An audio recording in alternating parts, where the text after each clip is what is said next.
2019 ఎన్నికల ప్రచార సభలో రాహుల్ గాంధీ గారు ఎన్నికల సభలో సందర్భంగా ఆ ఫ్లోలో వచ్చిన సందర్భంగా ఎవరిని ఉద్దేశించి అనలేదు.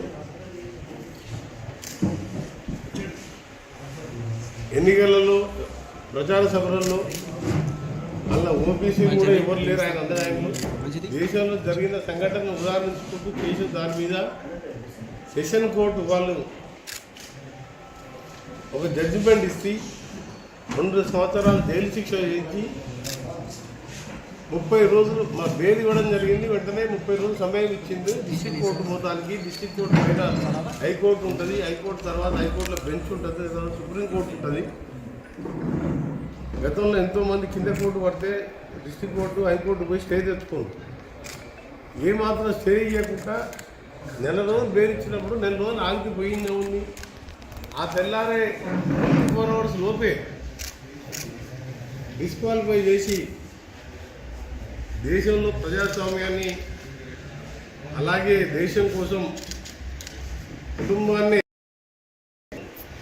నాయనమ్మని తండ్రిని పోగొట్టుకొని దేశ ఐక్యత కోసం ప్రాణాలు పెట్టించి దేశం రక్తంతో ఇవాళ దేశంలో ఆ కుటుంబం తండ్రిని నాయనమ్మని కోల్పోతే అలాంటి వ్యక్తి ఓ జాతీయ పార్టీ అధ్యక్షుడు 4వసారి ఎంపీగా ఉన్న వ్యక్తిని డిస్క్వాలిఫై చేయడం చరిత్రలో ఏ దేశ చరిత్రలో కూడా చూడలేదు. దాన్ని తీవ్రంగా ఖండిస్తున్నాం.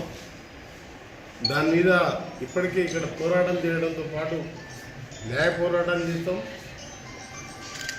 ఇప్పటికే నెల వరకు ఏప్రిల్ ఎండింగ్ వరకు కూడా వివిధ రకాల పోరాటాలకు కూడా కాంగ్రెస్ పార్టీ ఇచ్చింది. ఇంకా కూడా చర్చలు నడుస్తుంది. ఏ విధంగా దీన్ని సీరియస్ చేయాలని చెప్పి ఈరోజు కూడా పార్లమెంట్లో మా ఎంపీలందరూ కూడా మీటింగ్ ఉన్నది. నాకు వేరే పని ఉండే, ఇక్కడ భువనగిరిలో చిన్న ఫంక్షన్ ఉండే ఎక్కడికల్లో అక్కడ ఆ విషయంలో నేను ఢిల్లీకి వెళ్ళలేదు. సాయంత్రం పోతున్నాం ఢిల్లీకి.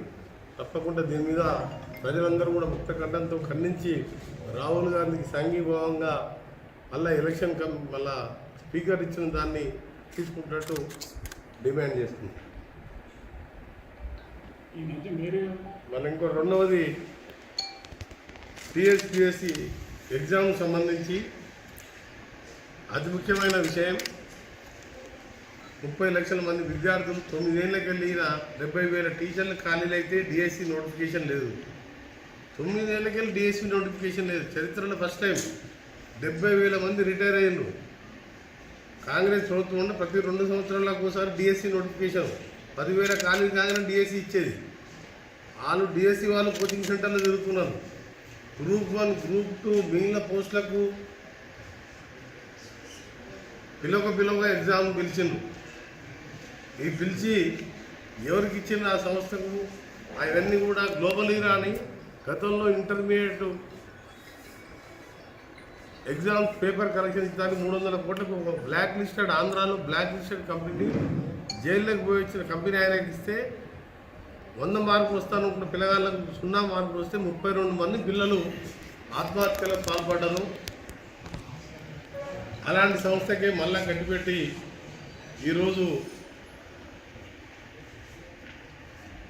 30 లక్షల మంది పిల్లల భవిష్యత్తే కాదు నవ్వుల పాలైంది. కనీసం ఇంటర్మీడియట్ పేపర్లు దిద్దరాదు. ఈ ప్రభుత్వానికి ఖాళీలు ఉన్న పోస్టులు రిక్రూట్ చేయరాదు. డిఎస్సి 6,000 స్కూళ్ళు మూతపడ్డాయి. ప్రభుత్వ ఉస్మానియా కానీ ఏ యూనివర్సిటీలో ప్రొఫెసర్ లేరు, అసిస్టెంట్ ప్రొఫెసర్ లేరు, ఫ్యాకల్టీ లేరు.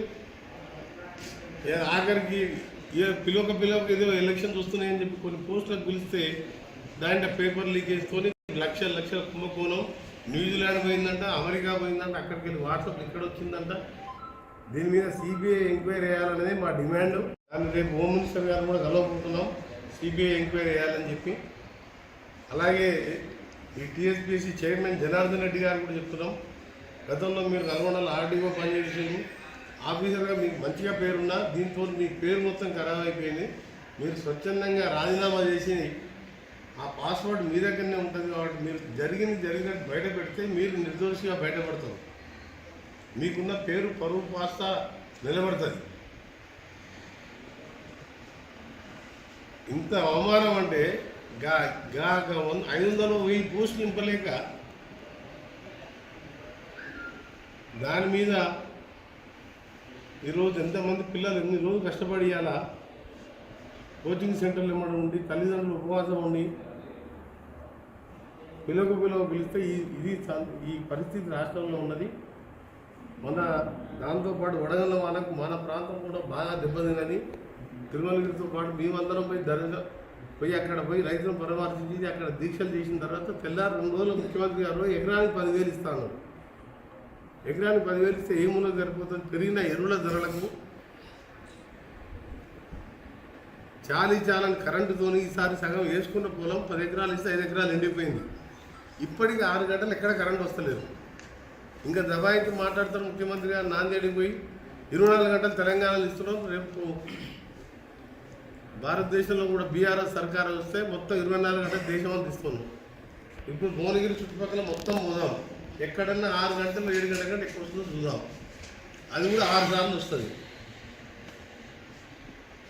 రుణమాఫీ చేసినా అని చెప్పేసి నేను మన మాన్యం ఇప్పటికీ కొన్ని జిల్లాలకు 25,000, కొన్ని జిల్లాలలో 50,000 మాత్రమే రుణమాఫీ అయింది. తప్పు అబద్ధాలు చెప్తున్నాడు. కొన్ని జిల్లాలకే 50,000, కొన్ని జిల్లాలకు 25,000 చేసాడు. అందుకనే తప్పకుండా ఈ రాహుల్ గాంధీ ఇష్యూతో పాటు ప్రజాస్వామ్యాన్ని కూని చేసిన విధానాన్ని ప్రజలందరూ గమనించారు. ఈయన చేసే మోసాలు కూడా గమనించారు. తప్పకుండా రేపు రాబో కాలంలో కాంగ్రెస్ పార్టీ ఆశీర్వదించాలని, కాంగ్రెస్ పార్టీ తెలంగాణ ఇచ్చిన పార్టీ. ఈరోజు తెలంగాణ వస్తే ఉద్యోగాలు వస్తాయి, ఎవరిస్తే 20,000 అప్లికేషన్లు వచ్చినాయని చెప్పి అందులో 2,300 మంది ఎలిజిబుల్ కాదని చెప్పి 1,700 మంది ఎలిజిబుల్ అని ఉన్న 430 ఇళ్లకు ఒక 35 మంది కౌన్సిలర్సే రావాలి, ఎవరు రావద్దని చెప్పి, ప్రెస్ వాళ్ళు కూడా రావద్దని చెప్పి మీకు పిలిచి నా లోపలికి కావాలి. అసలు 23 మంది ఎవరు డిస్క్వాలిఫై అయ్యారు? ఆ లిస్ట్ వచ్చిన లిస్టు ఇన్ని రోజులు ఆగినప్పుడు ఇక ఒకటో రోజు రేపు కౌన్సిల్ మీటింగ్ పెట్టి ఆ 4,000 అప్లికేషన్ 30 మంది కౌన్సిలర్కి ఇచ్చి 2,300 మంది ఫలానా 4,000 పేర్లు చదువుకుంటూ వార్డు వైజు ఇలా ఎవరు క్వాలిఫైడ్, ఎవరు డిస్క్వాలిఫైడ్ ఎట్లా తెలవాలి? మాకన్నా ఉన్న 1,700 మంది 2,300 మంది కూడా చాలా మంది క్వాలిఫైడ్ ఉన్నారు. మాకు తెలిసి నాకు చాలా మంది ఫోన్ చేసి ఉన్నారు, సార్ మీరు భువనగిరికి వస్తున్నాం, మీరు ఇక్కడికి రండి సార్, మాకు అసలు ఇదే లేదు, మేము కిరాయింట్లో కూడా ఉంటున్నాం, కిరాయి కట్టలేని పరిస్థితులు ఉన్నామని చెప్పి. దాని మీద తప్పకుండా చీఫ్ సెక్రటరీ గారు దృష్టికి తీసుకెళ్తాను. మధ్యాహ్నం అవసరం ఉంటే చీఫ్ సెక్రటరీ గారు కూడా కలిసి దాన్ని అవసరం ఉంటే మళ్ళా వెరిఫికేషన్ చేయించి హౌస్ సర్వే చేయించి క్వాలిఫైడ్ వాళ్ళందరినీ కూడా కట్టేసి అందరినీ కూడా డ్రాలో చేసే విధంగా మరొక అదనంగా జిల్లా హెడ్ క్వార్టర్ కొత్తగా ఏర్పడ్డది. ఇంకో అదనంగా 1,000 ఇళ్ళు 2,000 ఇళ్ళు శాంక్షన్ చేసి ఏమైంది? గజ్వేల్లో 2,000 ఇళ్ళు కట్టుకుంది కదా, సిద్దిపేట టౌన్లో 2,000 కట్టుకుంది కదా, సిద్దిపేట అసెంబ్లీ మొత్తం 20,000, గజ్వేల్లో 20,000, సిరిసిల్లో 20,000. మా భువనగిరిలో ఈ 430 కలుపుకుంటే మొత్తం కలిసి 600, 700 ఇళ్ళే. మరి పక్క కాన్సెన్సే కదా, మరి గజ్వేల్ పక్కకే ఉంటుంది కదా, తుర్పులో అనుకుని ఉంటుంది కదా. అంటే ఆడ 20,000 కట్టుకుంటాడు, భువనగిరికి 600 ఇళ్ళు వస్తాయి. మొత్తం కలిసి ఊళ్ళల్లో ఆడ 20 కలిపి ఆలయాల్లో కూడా 200, 300 అవి కూడా చెరువులో మునిగిపోయినాయి. రకరకాల ఆలోచనలు చేసుకుంటూ కొన్ని పోరాటాలు చేసుకుంటూ ఏ విధంగా అన్ని పార్టీలను కలుపుకొని ఏ విధంగా ఉద్యమం చేయాలని చెప్పి దాని మీద ఆలోచన చేసుకుని ఇంకా 2-3 రోజుల్లో ఒక కొలిక్కి వస్తుంది.